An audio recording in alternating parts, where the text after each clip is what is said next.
Half a day students, today we're going to be going into factoring using the distributive rule. So we're going to have to be familiar with the greatest common factor. You may have learned this before, but we'll just cover it again real quickly.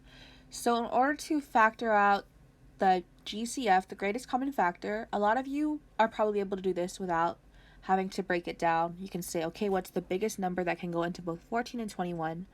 And then have at least how many x's do they both have? Okay, otherwise we can just do it like this. We'll look at each of our terms. So, okay, if I look at 14 x to the fourth, and if I look at 21 x squared. So I like to make a tree to find my factors. So we're going to do the prime factorization of each of these, which means I'm going to break it up into only its prime numbers. So 14 is 7 times 2, right? And these are both prime numbers, so I'll keep both of those. So we have 2, put in order, times 7 times x times x times x times x. Similarly, if I do it to 21, this is 3 times 7, right? So we have 3 times 7 times x, because I only have x squared there. Okay, so here I'm going to look at what they have in common, and I can say, okay, they both have at least a 7, they have 1x, 2 x's. So my GCF of these two is actually going to be 7x squared. So the biggest number that can divide both of these terms is 7x squared. So that's actually what I'm going to take out. I'm going to factor it out. I like to say undistribute. That's not a word. So this is going to be equal to 7x squared times whatever you have left. I have 2x squared, right? Minus 3. Like I said, many of you may be able to do this without doing this extra work down here. You might say, okay, 14 and 21, they both have 7, and they both have at least 2 x's, so that's what you factor out. 14 divided by 7 is 2, then x to the fourth divided by x squared is x squared. 21x squared divided by 7x squared is just 3. So you can do it either way, but this is the greatest common factor taken out. So right now we'll just very quickly review the difference of squares, and this just states that a squared minus b squared is equal to a plus b times a minus b. And again, it doesn't matter the order, it could be a minus times a plus. Okay, looking at this one, I can say, okay, x squared is a perfect square. 9 is a perfect square. I'm going to rewrite it as a difference of squares. Okay, and from there I can say, okay, it's going to be x plus 3 times x minus 3. Looking now at x squared plus 9, this only works for differences. When you have a perfect square minus a perfect square, it does not work for plus. So this is actually cannot be factored. So yeah, difference of squares, not sum. So now we're looking at two examples, and we're going to tell whether the polynomial is factored completely. So we look at this first one. 2x squared plus 8 is equal to 2 times x squared plus 4. So they factored out my GCF, which was 2, because both 8 and 2x squared are divisible by 2. Factoring that out, they got x squared plus 4. Is this factored completely? This one is actually, right? So basically what you want to see is whether whatever you have left can be factored. X squared plus 4 cannot be factored, right? So this is factored completely because I can't factor it anymore. Looking at this one on the right, 2x squared minus 8 became 2 times x squared minus 4. This x squared minus 4 is actually something I know how to factor.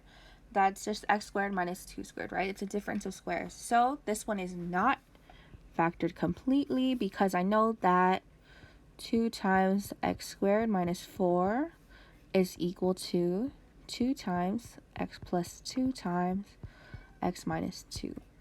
So you'll really have to just be able to look at whatever you have left and see, can I factor anything else out? Looking at this one, so we're going to factor using the distributive rule. I want to see what's the GCF of all three of these terms and then factor it out. So you can do it the way that we said. Okay, so 4 comes out to 2 times 2.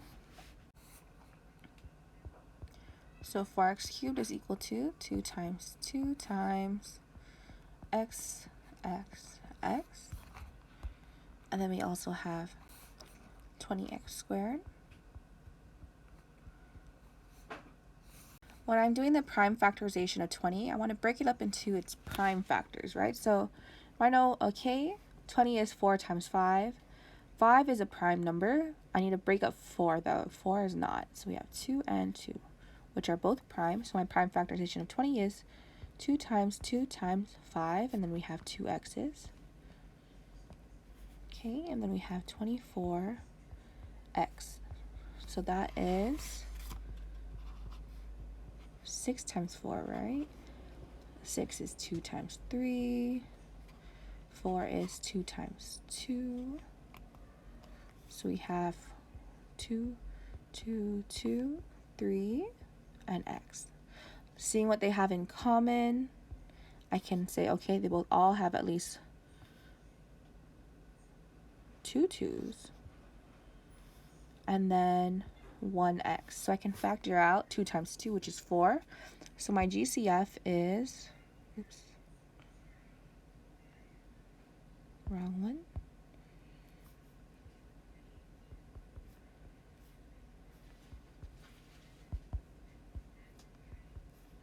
4x. Okay, so even just looking at 4, 20, and 24, I know they're all divisible by 4. So I can factor out 4. So I'll end up with 4x times x squared plus 20 divided by 4 is 5, 1x. 24 divided by 4, we have plus 6. From there, I want to look at this trinomial. Am I able to factor this trinomial? So again, we're using what we learned in the past few lessons. Same number, sum, or same sign, sum. Both are going to be positive. What factors of 6 will give me a sum of 5? You should, at this point, maybe become more used to factoring. You can already say that this is going to be x plus 2 times x plus 3. Because 2 plus 3 is 5. 2 times 3 is 6. So we're able to say, okay, for x times x plus 2 times x plus 3. That is the complete factorization of that trinomial. Looking at another example here, we have 45x to the 4th minus 20x squared. My GCF, what number can go into both of them? Okay, 45 and 20, both are divisible by 5, definitely, and then they both have at least 2 x's. So I might factor out 5x squared. 45 divided by 5, we have 9, and then I have 2 x's left, right? Minus 4. Yep.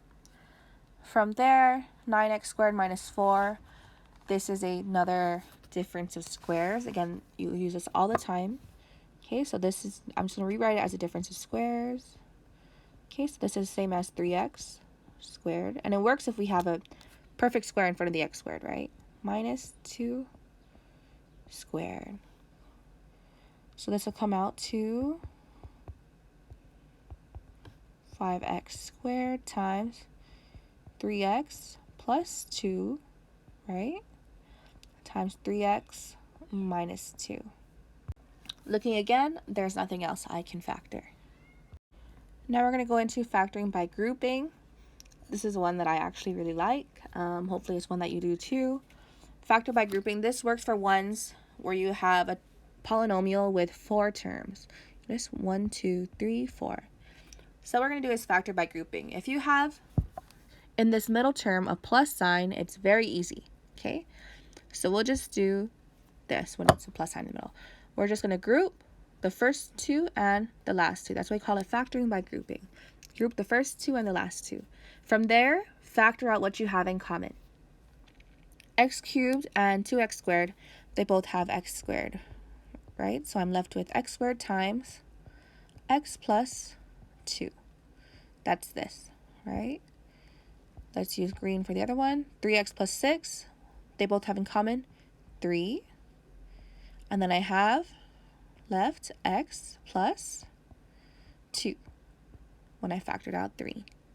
Now we'll look at this. Okay, it's not a coincidence that these two happen to be the same. What we can do now is we can just put the numbers in front of them together. I know it seems weird, but it works out nicely.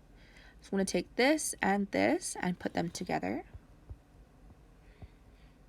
X squared plus 3 times just one of the x plus 2's. And then that's the factorization. I suggest you actually try to pause right now and then try this one on your own, and then we'll go over it. Okay. Go ahead, pause, press play when you're done, but here we go. So I'm going to begin by grouping, right? So grouping the first 2 and then the last 2. I'll use different colors to distinguish between them. So x cubed and 4x squared are both divisible by x squared, so I'll actually factor out x squared times x plus 4 plus, now I'll use green, 6x plus 24 are both divisible by 6. X plus 4. From there again, really nicely, x plus 4 remains the same, so I can do this where I put together my other one, so x squared plus 6 times x plus 4.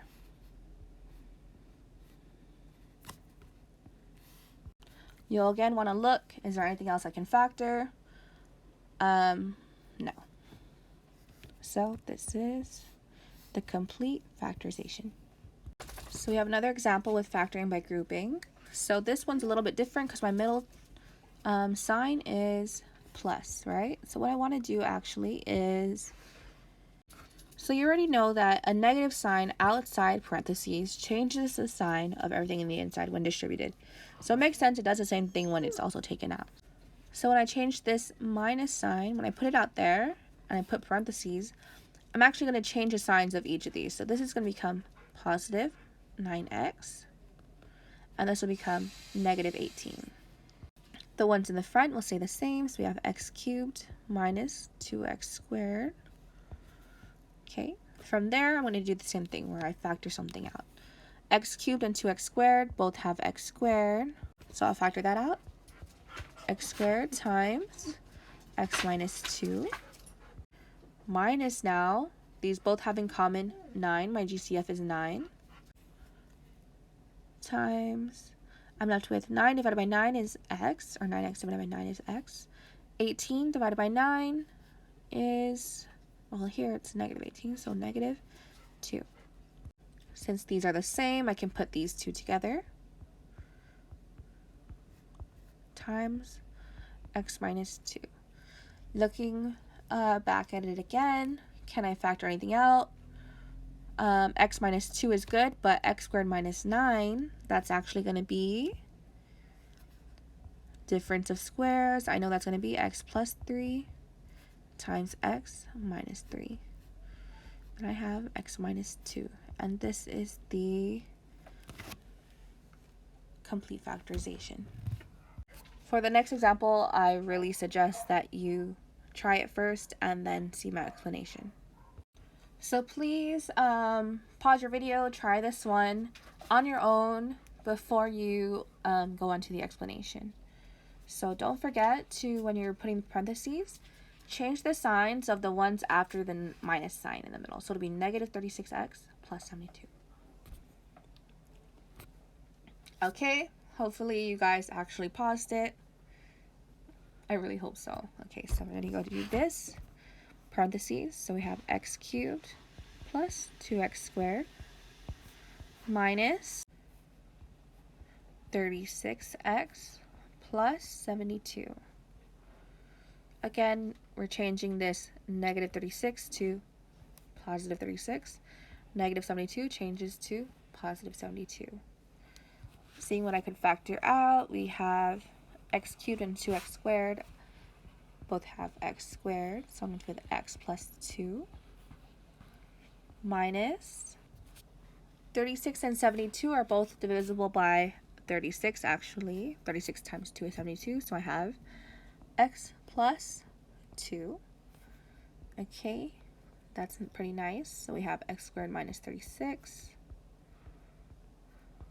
times x plus 2. From there, I can already see this is the difference of squares, which will come out to x plus 6 times x minus 6, and then we still have this x plus 2.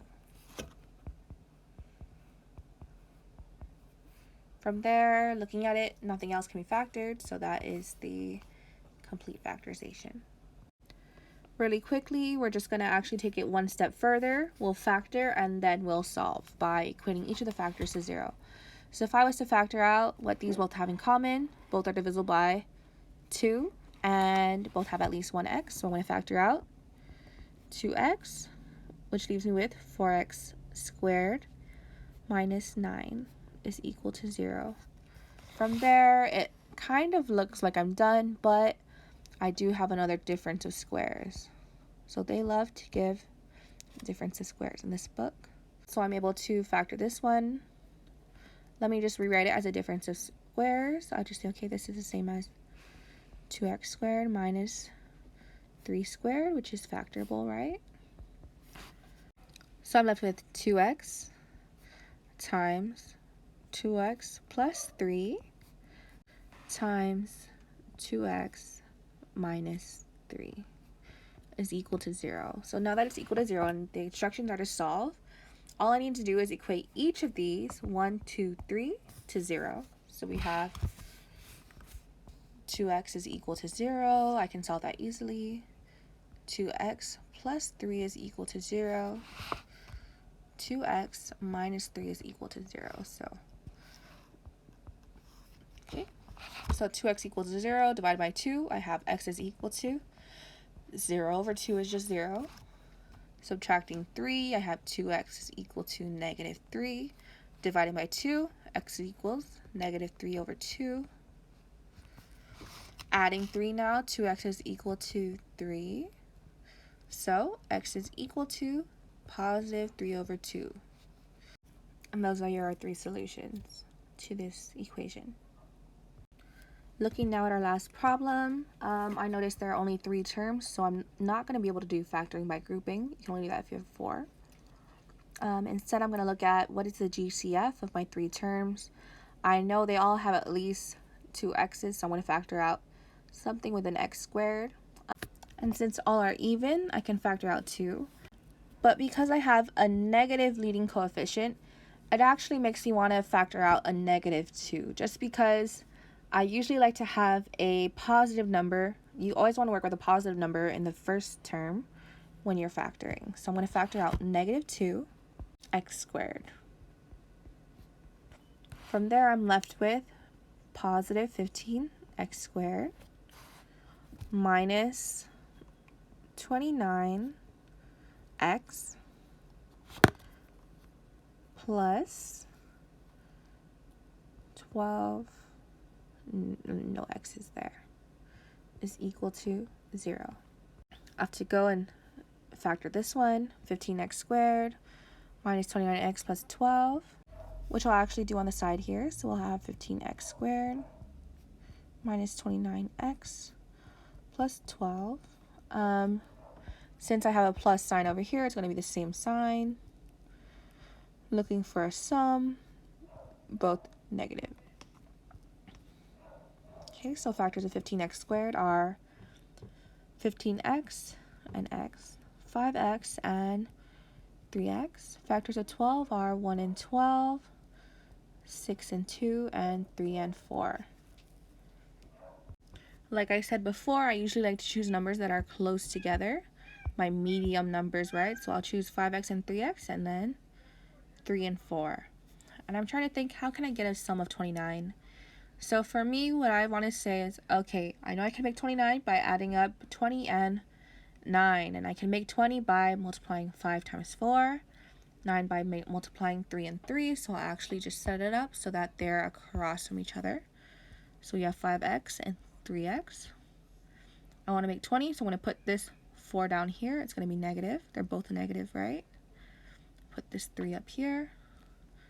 Cross multiply, so we have negative 20x, negative 9x. They come out to negative 29x, so that works out. So we have a negative 2x squared times 5x minus 3 times 3x minus 4 is equal to 0. Equating each of these to 0, I'm going to say, okay, negative 2x squared is equal to 0. 5x minus 3 equals 0.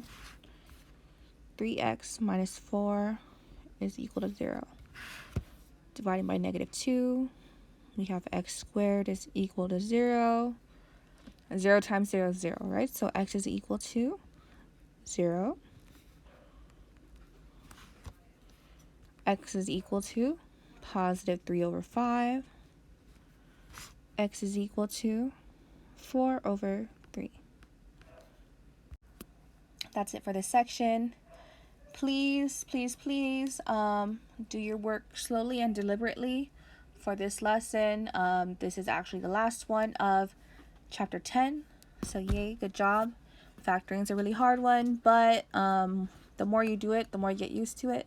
And being good at factoring is going to help you a lot in the long run when it comes towards any math classes in the future, like for sure.